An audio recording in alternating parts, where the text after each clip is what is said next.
Hi friends, ನಮಸ್ಕಾರ. ನೋಡಿ, ನಾನಿವತ್ತು ಫಾಲ್ ಹಾಕ್ತಾಯಿದ್ದೀನಿ ಸೀರೆಗೆ. ಕೆಳಗಡೆ ಭಾಗಕ್ಕೆ ಜಿಗ್ಜಾಗ್ ಮಾಡ್ತಾಯಿದ್ದೀನಿ. ಪಿಕೋ ಮತ್ತು ಫಾಲು. ಪಿಕೋ ಆಲ್ರೆಡಿ ಹಾಕಿದ್ದೀನಿ. ಫಾಲಿನಲ್ಲಿ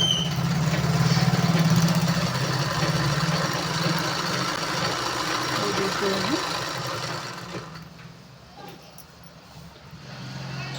ಸ್ಟಿಚ್ಚು ಸರಿಯಾಗಿ ಬಂದಿದೆ ಅಲ್ಲ.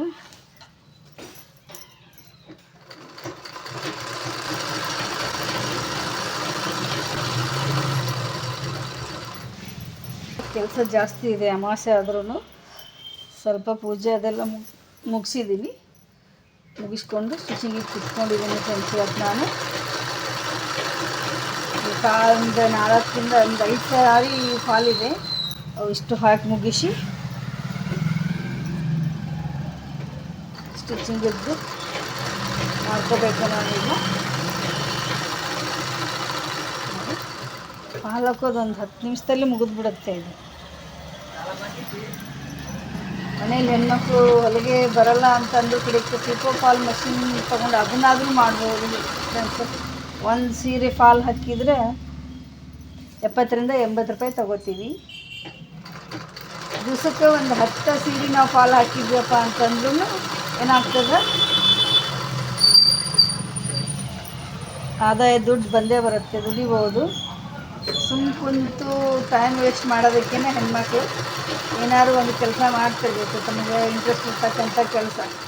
ಈಗ ಸ್ಟಿಚಿಂಗ್ದೊಳಗೆ ಇಂಟ್ರೆಸ್ಟ್ ಇದ್ದವ್ರು ಸ್ಟಿಚಿಂಗ್ ಮಾಡ್ಬೋದು. ನೆಕ್ಸ್ಟ್ ಇಲ್ಲ ಪೇಂಟಿಂಗ್ ಇದ್ದರೆ ಪೇಂಟಿಂಗು, ಎಂಬ್ರಾಯ್ಡ್ರಿ ಮಾಡೋರು ಎಂಬ್ರಾಯ್ಡ್ರಿ ಮಾಡ್ಬೋದು. ಇಲ್ಲ ನಾವು ಏನಪ್ಪ ನಮ್ಗೆ ಯಾವುದೂ ಬರ್ತಾಯಿಲ್ಲ, ನಾವೇನು ಕಲ್ತಿಲ್ಲ ಅಂತಂದ್ರೂ ಯಾವುದಾದ್ರೂ ಒಂದು ವಿದ್ಯೆ ಹೆಣ್ಮಕ್ಳಿಗೆ ಮನೆಯಲ್ಲೇ ಮಾಡ್ತಕ್ಕಂಥ ಒಂದು ವಿದ್ಯೆ ಗೊತ್ತಿರಬೇಕು. ಯಾಕಂದ್ರೆ ಎಲ್ಲ ಟೈಮ್ನಲ್ಲೂ ಹೊರಗೆ ಹೋಗಿ ಕೆಲಸ ಮಾಡೋಕ್ಕೆ ಆಗ್ತಿರಂಗಿಲ್ಲ ಹೆಣ್ಮಕ್ಳಿಗೆ. ಇಂಥ ಹೊತ್ತಾಗ ಮನೆಯಲ್ಲೇ ನಾವು ಯಾವುದಾದ್ರೂ ಸ್ಕಿಲ್ ಇತ್ತಪ್ಪ ಅಂತಂದ್ರೆ ನಮ್ಗೆ ಅನುಕೂಲ ಆಗ್ತೈತಿ. ನೋಡಿ, ಈಗ ಫಾಲ್ ಹಾಕಿದ್ದಾಯಿತು. ನೋಡಿ, ಇದು ಪಿಕೋನು ಹಾಕಿದ್ದೀನಿ ಆಲ್ರೆಡಿ ನಾನು. ಪಿಕೋ ಈ ರೀತಿ 10 ನಿಮಿಷದಲ್ಲಿ 10 ಒಂದು ಸೈಡ್ ಏನು ಬರುತ್ತೆ ಕೈವಲ್ಗೆ ಹಾಕ್ತೀನಿ ಫ್ರೆಂಡ್ಸ್. ಅದನ್ನು ನಾನು ಇನ್ನೊಂದು ಸಾರಿ ಹಾಕೋದನ್ನು ತೋರಿಸ್ತೀನಿ. ನೋಡಿ,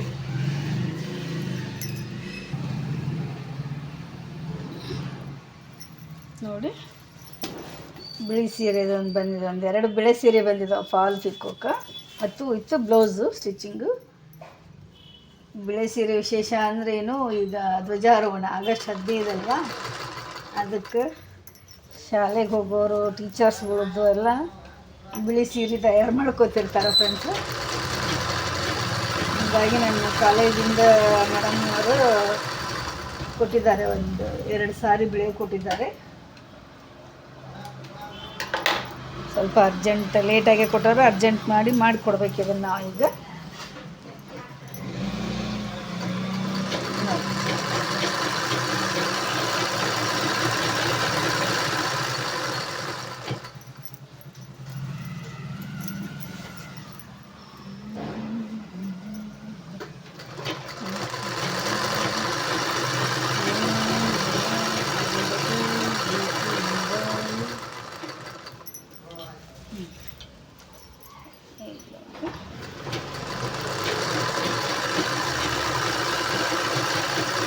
ಫಾಸ್ಟಾಗಿ ಹಾಕೋರು ಇತ್ತಪ್ಪ ಅಂದರೆ ಪಿಕೋ ವಿತ್ ಫಾಲ್ ಹಚ್ಚೋದು, ಜಿಗ್ಜಾಗ್ ಹಾಕೋದು ಮತ್ತು ಪಿಕೋ ಹಾಕೋದು 10 ನಿಮಿಷದಲ್ಲೇ ಆಗಿಬಿಡುತ್ತೆ.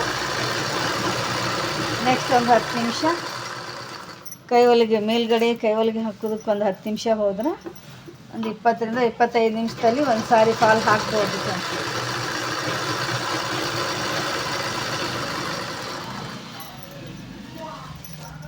ದಿವಸಕ್ಕೆ ಒಂದು 6-7 ಸೀರೆ ನಾವು ಏನಪ್ಪ ಬಂದಿಲ್ಲ ಅಂತಂದ್ರೂ 6-7 ಸೀರೆ ಹಾಕಿದ್ವಿ ಅಂದರೂ ಏನು ನಮ್ಗೆ ಲಾಸ್ ಇಲ್ಲ ಫ್ರೆಂಡ್ಸ. ನಾವು ಮೊದಲ ಮನೆ ಓಣಿಯಾಗೆಲ್ಲ ಏನು ಮಾಡ್ಬೇಕು, ಈ ಥರ ಮಾಡ್ತೀವಿ ಅಂತಂದು ನಮ್ಮ ಕೆಲಸ ನಾವು ತೋರಿಸಿದ್ವಿ ಅಂದರೆ ಒಬ್ರಿಗೊಬ್ರು ಕಸ್ಟಮರ್ ಹೆಚ್ಚಾಗತ್ತಾರ ಫ್ರೆಂಡ್ಸು. ನಾನು ಈಗ ನಮ್ಮ ಸ್ವಂತ ಮನೆಯಿಂದ ಬಿಟ್ಟು ಬೇರೆ ಇಲ್ಲಿ ಬಾಡಿಗೆ ಮನೆಯಲ್ಲಿ ಬಂದಿದ್ದೀನಿ. ಅಲ್ಲಿನೂ ಈಗ ಇಲ್ಲಿ ಬಂದು ಒಂದು ವರ್ಷ ಆಯಿತು ಅಂತಂದ್ರೂ ನನಗೆ ಸಾಕಷ್ಟು ಜನ ಇಲ್ಲಿ ಸಹ ಕಸ್ಟಮರು ಬಂದು ಕೊಟ್ಟು ಬ್ಲೌಸ್ ಕೊಡ್ತಾರೆ ಫ್ರೆಂಡ್ಸ. ಸೀರೆ ಫಾಲ್ ಹಾಕೋದಕ್ಕೆ, ಆಮೇಲೆ ಸಾರಿ ಕುಚ್ಚು ಮಾಡಿಸೋದಕ್ಕೆ ಕೊಡ್ತಾರೆ. ಈಗ ಅವ್ರಿಗೆ ನಾನು ಯಾವ ರೀತಿ ಹೊಲಿತೀನಿ, ನಮ್ಮ ಫಿಟ್ಟಿಂಗ್ ಏನು ಅನ್ನೋದನ್ನು ಅವರಿಗೆ ಗುರುತಾಗ್ಬಿಟ್ಟದ್ದು ಕೊಡ್ತಾ ಇದ್ದಾರೆ ನನಗೆ ಈಗೀಗ. ಮತ್ತು ಹಳೆ ಕಡೆಯಿಂದ ಬರೋದಕ್ಕಂಥ ಕಸ್ಟಮರು ನನಗೇನು ಕಡಿಮೆ ಆಗಿಲ್ಲ ಫ್ರೆಂಡ್ಸ. ಯಾಕಂತಂದರೆ ಅವ್ರು ಯಾವಾಗಿದ್ದರೂ ಫೋನ್ ಮಾಡಿಕೊಂಡು ನಾನು ಬಂದು ಕೊಟ್ಟು ಹೋಗ್ತಾರೆ. ಯಾಕಪ್ಪ ಅಂತಂದರೆ ನಾವು ಸರ್ವಿಸ್ ಆಯಿತು, ಅವ್ರಿಗೆ ಫಿಟ್ಟಿಂಗ್ ಆಯಿತು, ಚೆನ್ನಾಗಿ ಕೊಟ್ಟಿವಿ ಅಂತಂದರೆ ಕಸ್ಟಮರ್ ನಮ್ಮನ್ನು ಎಲ್ಲಿದ್ದರೂ ಹುಡ್ಕೊಂಡ್ಬಂದು ಸ್ಟಿಚ್ ಮಾಡಿಸ್ಕೋತಾರೆ. ಯಾಕಂದರೆ ಬ್ಲೌಸು ಸಾರಿ ಎಷ್ಟು ಇಂಪಾರ್ಟೆಂಟ್ ಇರುತ್ತೆ, ಬ್ಲೌಸು ಅದಕ್ಕಿಂತ ಇಂಪಾರ್ಟೆಂಟ್ ಇರುತ್ತೆ ಹೆಣ್ಮಕ್ಳಿಗೆ. ಯಾಕಂದರೆ ಕರೆಕ್ಟ್ ಟೈಮಿಗೆ ನಾವು ಕೊಡೋದು ಮತ್ತು ಸರಿಯಾದ ಫಿಟ್ಟಿಂಗ್ ನಾವು ಕೊಟ್ವಿಯಪ್ಪ ಅಂತಂದ್ರೆ ನಮ್ಗೆ ಎಲ್ಲಿದ್ರೂ ಹುಡ್ಕೊಂಬಂದು ಕೊಡ್ತಾರೆ ರೀ ಅವರು. ಫಿನಿಶಿಂಗ್ ಚೆನ್ನಾಗಿ ಬರಬೇಕು, ಫಿಟ್ಟಿಂಗ್ ಚೆನ್ನಾಗಿರಬೇಕು, ಕಮ್ಯುನಿಕೇಷನ್ ಚೆನ್ನಾಗಿ ಇತ್ತು ಅಂತಪ್ಪ ಅಂತಂದರೆ ನೋಡಿ ಇಲ್ಲಿ ಪೀಕೋ ಸಂಬಂಧ ನಾನಿಲ್ಲಿ ಸ್ವಲ್ಪ ಅಂಚನ್ನ ಕಟ್ ಮಾಡ್ಕೊತಾ ಇದ್ದೀನಿ.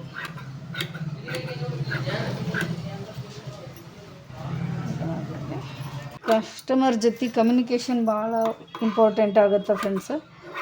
ನಾವು ಅವ್ರು ಹೇಳಿದ ಟೈಮಿಗೆ ಹೇಳಿದಕ್ಕೆ ಕರೆಕ್ಟಾಗಿ ಕೆಲಸ ಮಾಡಿಕೊಟ್ಟಿವಪ್ಪ ಅಂತಂದರೆ ಎಲ್ಲರೂ ನಾವೆಲ್ಲಿದ್ದರೂ ಹುಡ್ಕೊಂಡು ಬಂದು ಕೊಡ್ತಾರೆ. ಈಗ ನೋಡಿ ಪೀಕೋ ಜಿಗ್ಜಾಗಿದ್ದು ಪ್ಲೇಟ್ ನಾಲ ಚೇಂಜ್ ಮಾಡಿ ಪೀಕೋದ್ದು ನಾಲ ಹಾಕ್ತೀನಿ. ನೋಡಿ ಫ್ರೆಂಡ್ಸ್, ನಾನು ಇದನ್ನು ಫಾಲಿಗೆ ಯೂಸ್ ಮಾಡ್ತೀನಿ. ಇದು ಪ್ಲೇಟ್ನ, ಈ ನಾಲನ ಪೀಕೋದು. ನಾವು ಪಾದ ಅಂತೀವಿ ಇದಕ್ಕೆ, ನಾಲ್ಗೆ ಮತ್ತು ಪಾದ ಅಂತ ಆಡು ಭಾಷೆ ಒಳಗೆ ನಾಲ್ಗೆನೂ ಅಂತ ಕರಿತೀವಿ ಅದನ್ನು.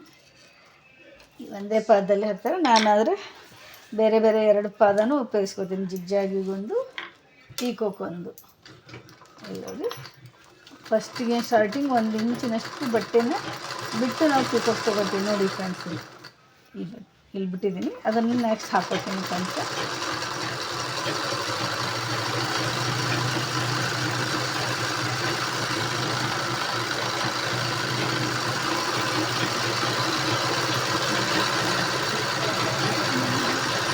ಈ ಹೆಣ್ಮಕ್ಳು ಯಾವಾಗೂ ಎಲ್ಲದಕ್ಕೂ ಗಂಡು ಮಕ್ಳ ಹತ್ರನ ದುಡ್ಡು ಕೇಳುವಂಗೆ ಆಗಿರಬಾರ್ದು ಫ್ರೆಂಡ್ಸು.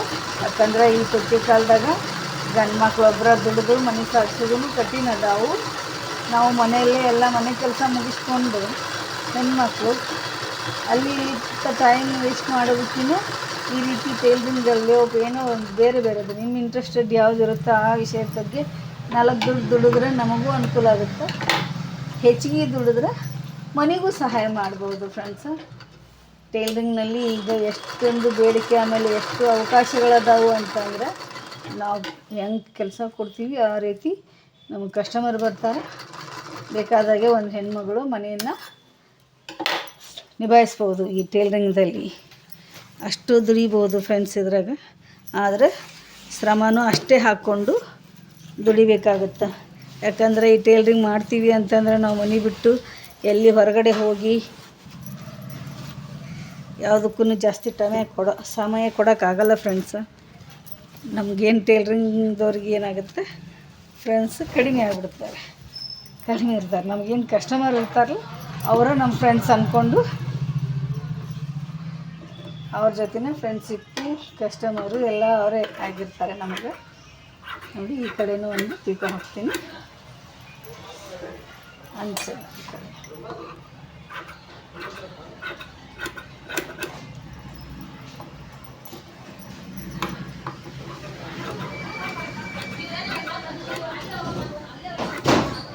ನಾವು ಎಲ್ಲ ಮುಂಚೆ 10-12 ವರ್ಷ ಗಂಟಲೆ ನಾವೇನು ಮಾಡೀವಿ, ಮುಂಚೆ ಕೂಡು ಕುಟುಂಬದಲ್ಲಿ ಜೀವನ ಮಾಡಿದವರು ನಾವು. ಇವಾಗ ಸಿಂಗಲ್ ಫ್ಯಾಮಿಲಿ ಇರೋದ್ರಿಂದ ಮನೆ ಕೆಲಸ ಎಷ್ಟು ಇರುತ್ತೆ ಅಷ್ಟನ್ನು ಮಾಡ್ಕೊಂಡ್ಬಿಟ್ಟು ಗಂಡು ಮಕ್ಕಳು ಎಲ್ಲ ಅವ್ರ ಆಫೀಸಿಗೆ ಅವ್ರು ಹೋಗಿಂದ ನಾವು ಏನು ಮಾಡ್ತೀವಿ, ಟೈಲರಿಂಗ್ ಕೆಲಸ ಮೇನ್ ಅವರೆಲ್ಲ ಕೆಲಸ ಮುಗಿಸ್ಕೊಂಡು ಮತ್ತು ವಾಪಸ್ ಮಾಡಿದ ಕೆಲಸಕ್ಕೆ ಕುಂತ್ಬಿಡ್ತೀವಿ. ಸುಮಾರು 17 ವರ್ಷದಿಂದ ನಾನು ಈ ಕೆಲಸ ಮಾಡ್ತಾಯಿದ್ದೀನಿ ಫ್ರೆಂಡ್ಸ್.